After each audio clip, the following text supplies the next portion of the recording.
Not much, yeah, not much. Part of it was, certainly dug into Houston. Watched our game last night just to try to touch up on some things that you're constantly trying to be mindful of. What are the mistakes and errors that we're making as coaches and players that we need to maybe try to correct. So we did that. And the staff has been hard at work on Houston as well.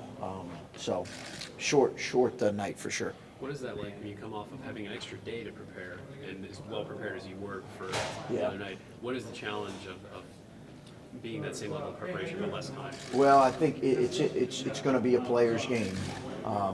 Not to say that they're not going to be prepared. Both teams will be prepared really well, and we need to do a really good job of that.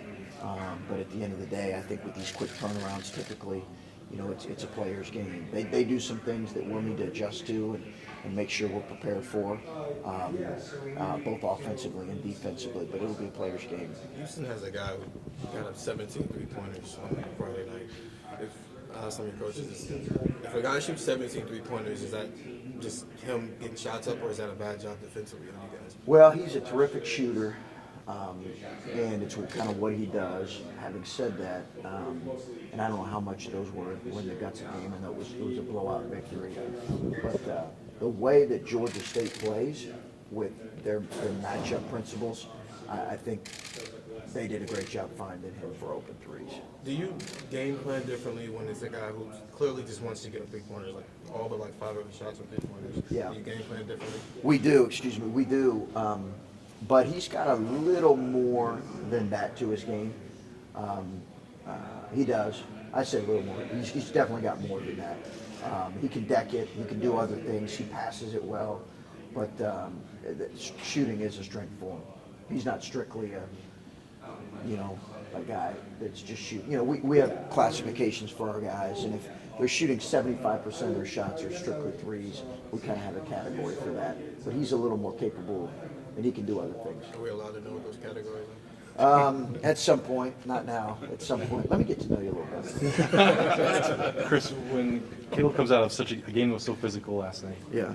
coaching staff, training staff, do you have to do anything different to make sure his body's ready for tomorrow? Yeah, we do. Our trainer's done a great job, but they got massages today. The guys that played a lot got massages, which was important.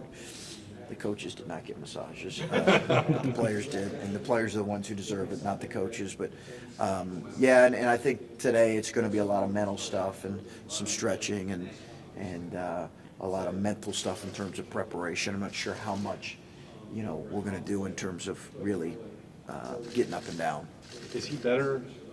I don't know if that's the right way to phrase it. When he gets to play a physical game like that, and it seemed like the officials are really letting that contact, does that play to his strength? It does. And I thought, I thought he was really smart in his attack. Now, the challenge for him is Houston's going to play him differently. They're going to limit some of his touches. They're going to do some things when he catches it that are different, quite a bit different than Iowa State. I think he's going to have to figure out ways to impact the game in other ways. He needs to be able to score the ball for us, but he's going to need to do it in other ways as well. And he's going to need to have another game, and this is the challenge. He needs to put another game together of that caliber performance and where he can stay out of foul trouble. He needs consistency in that area. Having said that, I thought he was obviously terrific last night. I think he's got the best hands of any big kid in the country. I really do. I think he's got the best hands of any big kid in the country. That team looked like a team that was on somewhat of a rampage yesterday after losing to Cincinnati in the conference tournament. The way they dominated really from the end of the first half and the first 15 minutes, second half. I mean, they were on a mission. Yeah.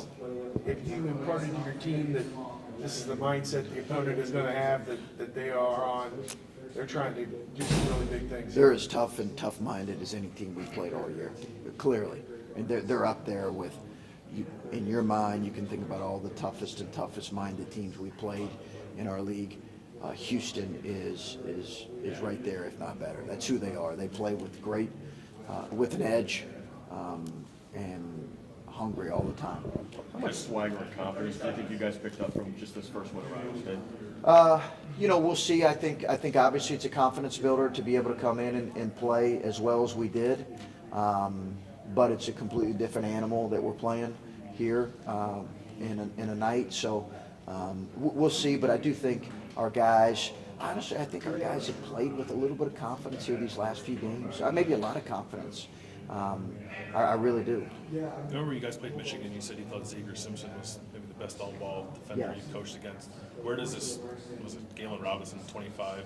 He looks similar if he's not maybe on equal footing with him. Yeah, they have a lot of guys. I think the thing that makes Xavier and this kid so special is they're active, they're smart, and they've got really strong hands. And they get their hands on a lot of balls. Again, I think they're a very good defensive team, and a lot of that comes from, I think, Kelvin and his mindset and his approach and his tough-minded, but you also have to have great individual defenders, and they do.